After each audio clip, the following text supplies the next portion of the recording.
મિત્રો સોના ચાંદીના ભાવના 1 2 3 નહીં પરંતુ 4 એવા સમાચાર એક સાથે આવી ગયા કે ભૂકંપ થઈ ગયો છે સોના અને ચાંદીની બજારોમાં અને તેની સાથે જ દુનિયાભરની બજારો અત્યારે હચમચી ગઈ છે. એક જાતનું પેનિક ફેલાઈ ગયું છે તેમ કહીએ તો ચાલે.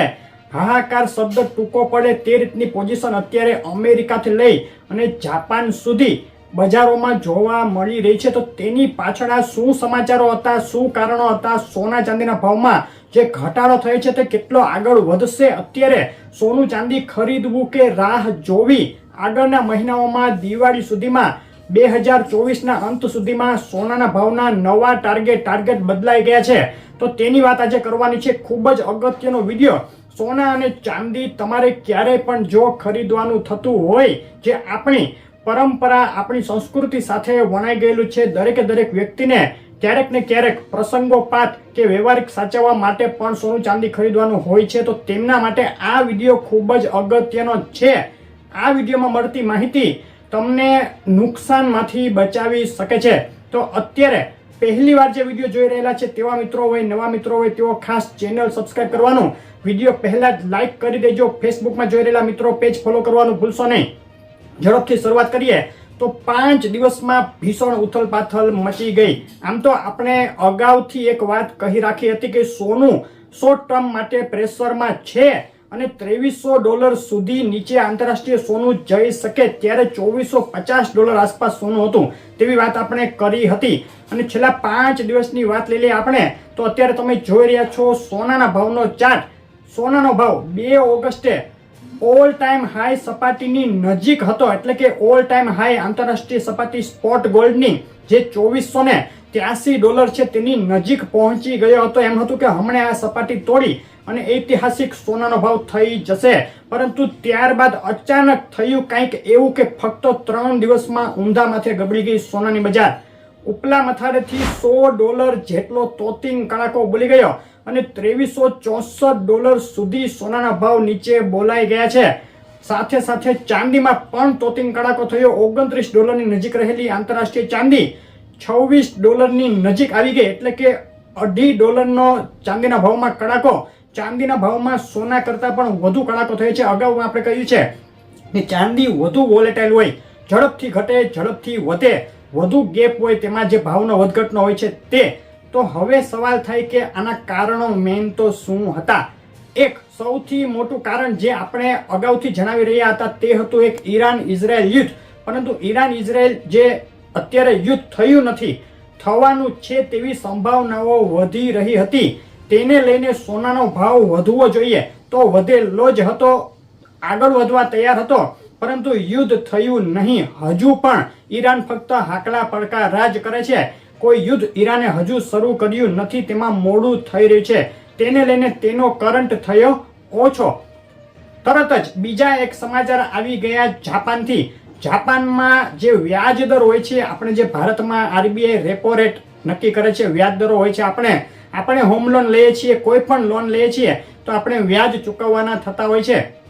અમેરિકામાં પણ તે રીતનું જ છે. અત્યારે તો અમેરિકાએ ખૂબ જ વ્યાજદર વધારીને રાખ્યા છે, પરંતુ જાપાનમાં તેવું પહેલેથી નથી. જાપાનમાં વ્યાજદર 0 છે, એટલે કે તમે ત્યાંથી લોન લો તો તમને કોઈ પણ પ્રકારનું વ્યાજ લાગતું નથી. વગર વ્યાજની લોન જાપાનમાં મળે છે. તો ઘણી એવી ઔદ્યોગિક મોટી સંસ્થાઓ હોય છે, તેમણે જાપાનથી 0% વ્યાજમાં લોનો લઈ અને દુનિયાભરમાં રોકાણો કરી રાખ્યા હોય કે જેથી તેમને વધુ લાભ મળે. જેમ કે શેર બજાર છે કે કોઈ પણ બીજી માર્કેટ, ગોલ્ડ સહિત તેમાં રોકાણ કરી રાખે, નફો રાખી અને પૈસા જાપાનને પાછા આપી દે, કોઈ વ્યાજ ચૂકવવાનું થતું નથી. હવે આ બધામાં પહેલીવાર બેંક ઓફ જાપાને વ્યાજ દરમાં 0.25નો વધારો કરી નાખ્યો. એક અનએક્સપેક્ટેડ મૂવ જેને કહી શકાય, અણધાર્યું પગલું લીધું બેંક ઓફ જાપાને. તેની સીધી અસર દુનિયાભરની શેર બજારોમાં સૌથી પ્રથમ થઈ. હવે આ અસર શું કામ થઈ? તો પહેલા આપણે જેમ કહ્યું તેમ ત્યાંથી લોન લઈને જે લોકોએ દુનિયાભરની શેર બજારોમાં, ખાસ કરીને અમેરિકન માર્કેટમાં જે નાણાં રોકેલા હતા, તેમનો જે કંઈ નફો હોય તે જો 0.25% કરતા ઓછો હોય તો હવે તેમને સામે વ્યાજ દેવું પડે બેંક ઓફ જાપાનને, અને તે 0.25 જેટલું છે તો તે નુકસાનીમાં આવી જાય. તેની સાથે ફટાફટ 24 કલાકમાં એવું બન્યું કે જે જાપાની યેન છે તે ડોલર સામે મજબૂત થઈ ગયો અને ડોલર સામે યેન મજબૂત થઈ ગયો. તેને લઈને સીધું નુકસાન દેખાવા લાગ્યું, કારણ કે સામે જે પૈસા ભરવાના છે તે તેમને ડોલરમાં કમાવાના અને યેનમાં ભરવાના છે, જેને લઈને તેમાં પણ નુકસાની. આને કારણે લોકો ફટાફટ જે અમેરિકન ઇકોનોમીમાં તેમણે રૂપિયા રોકેલા હતા તે કાઢવા લાગ્યા, વેચવા લાગ્યા અને રૂપિયા લઈ અને બેંક ઓફ જાપાનને ભરવા લાગ્યા. આને લીધે અમેરિકાની માર્કેટ તૂટી પડી. અમેરિકાની માર્કેટની પાછળ એશિયાની, તેની પાછળ ભારતની શેર બજારમાં પણ મોટો કડાકો નોંધાયો. ભારતની શેર બજાર હવે ધીમી ગતિએ સ્ટેબલ પણ થઈ રહી છે ટૂંકા કડાકા બાદ. અને અમેરિકામાં જે આ કડાકો નોંધાયો તેની સામે સોનું પણ તૂટવા લાગ્યું. સોનું તૂટવાનું એક બીજું કારણ હતું, ત્રીજા સમાચાર હતા અમેરિકન ઇકોનોમીના જે ડેટા આવ્યા, લેબર ડેટા એટલે કે જે એમ્પ્લોયમેન્ટ ડેટા હોય છે, ક્યાં કેટલી નોકરી લોકોને મળી રહી છે, કેટલા લોકો બેરોજગાર છે, તે વિશેના ડેટા નબળા આવ્યા. વધુ એક્સપેક્ટેશન કરતા ખૂબ જ વધારે લોકો બેરોજગાર છે તેવા ઉપરી ડેટા આવતા અમેરિકા મંદીની ઝપેટમાં આવી રહ્યું હોવાની વાત ફેલાઈ ગઈ. હજુ અમેરિકા મંદીની ઝપેટમાં નથી આવ્યું, ફક્ત વાત ફેલાય તેની સાથે જ સોનાના ભાવમાં કડાકો બોલવા લાગ્યો. અમેરિકાએ તાત્કાલિક મીટિંગ બોલાવી કે વ્યાજ દરોમાં જે મંદી આવી રહી છે તેને ખાળવા માટે ઘટાડો કરવો જરૂરી છે, ઇમરજન્સી ઘટાડો. આ ઇમરજન્સી ઘટાડો થાય તો તુરંત સોનાના ભાવ વધે, પરંતુ ઇમરજન્સી ઘટાડો અમેરિકાએ કર્યો નહીં. તેને લઈને સોના ઉપર વધુ પ્રેશર આવ્યું અને સોનાના ભાવ રાતોરાત તૂટી ગયા. પાછળ ચાંદીના ભાવ પણ તૂટી ગયા. તો આ 4 સમાચારોએ સોના ચાંદીની બજાર ઉપર સીધી મોટી અસર કરી.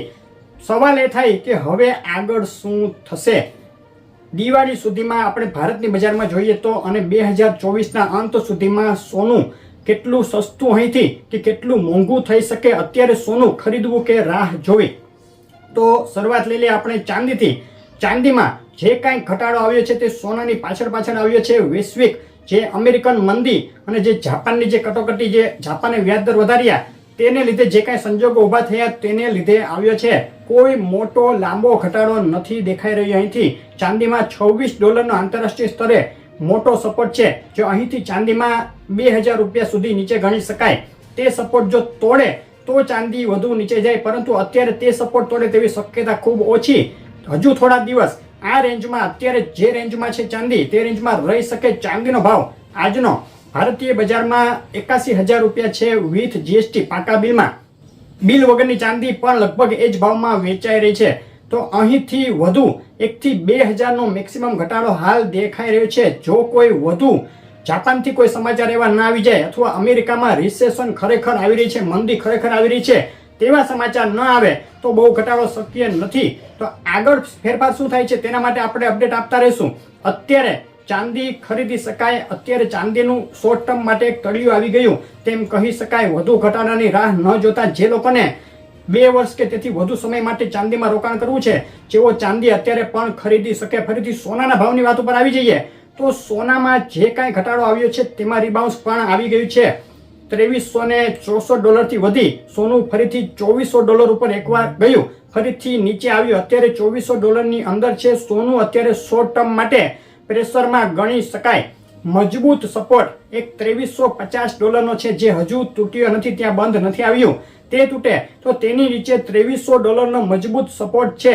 શોર્ટ ટર્મ માટે સોનું પ્રેશરમાં રહેશે, આ રેન્જમાં રહી શકે, પરંતુ લોંગ ટર્મ માટે જે આપણે અગાઉ કહ્યું છે તે મુજબ જ આગળ વ્યાજ દરોમાં અમેરિકા ઘટાડો કરવા જઈ રહ્યું છે તે ફાઇનલ છે. સપ્ટેમ્બરની મિટિંગમાં, સપ્ટેમ્બર પહેલા પણ ઘટાડો થઈ શકે. જો વધુ રિસેશનની શક્યતાઓ વધી જાય તો તેની પહેલા પણ ઘટાડો કરવો પડે. તેની સામે ઈરાન ઇઝરાયલ યુદ્ધનું સંકટ હજુ પણ જેમનું તેમ ઊભું છે, લટકતી તલવાર જેવું છે. જ્યારે પણ આ સમાચાર આવશે, ઈરાન ઇઝરાયલ યુદ્ધ જો થશે તો સોનું સીધું બાઉન્સ મારી જશે, એટલે કે ભયંકર વધારો સોનાના ભાવમાં તરત જ દેખાઈ શકે. આ 2 સમાચારોની સોના ઉપર મોટી અસર થઈ શકે, સોનું તેજીમાં રહી શકે. આ 2 સમાચારો જ્યાં સુધી નહીં આવે ત્યાં સુધી સોનું થોડું પ્રેશરમાં રહેશે, અત્યારની રેન્જમાં રહેશે.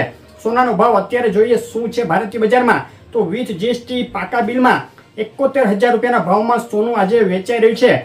5 દિવસ પહેલા જ સોનાનો ભાવ 72,500 હતો, એટલે કે 5 દિવસમાં 10 ગ્રામે 1500 અને 100 ગ્રામે 15,000 રૂપિયાનો ઘટાડો અત્યારે જોવાઈ ચૂક્યો છે ઓલરેડી.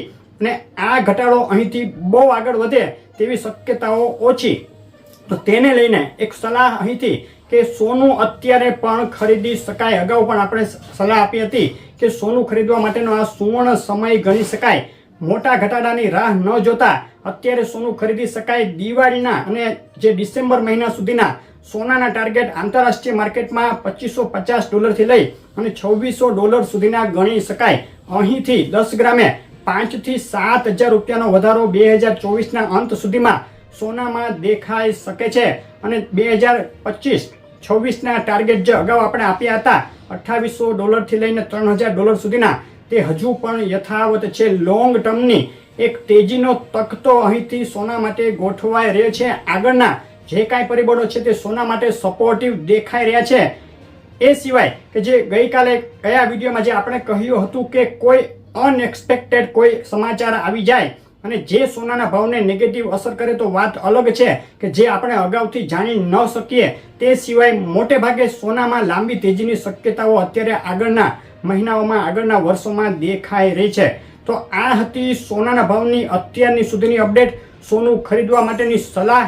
આગળ જે કાંઈ ફેરફારો થતા હશે તે આપણે ડેઇલી વિડીયોમાં આપીએ છીએ હિન્ટ, ડેઇલી વિડીયોમાં ભાવ આપીએ છીએ. આ રીતનો અઠવાડિયે એનાલિસિસનો વિડીયો લઈને આવીએ છીએ, તેમાં આપતા રહેશું. આ વિડીયો કેવો લાગ્યો ખાસ કહેજો, માહિતી કેવી લાગે છે ખાસ કહેજો. વિડીયો લાઇક શેર કરવાનું, ચેનલ સબસ્ક્રાઇબ કરવાનું, ફેસબુકના મિત્રો પેજ ફોલો કરવાનું ભૂલશો નહીં. આભાર.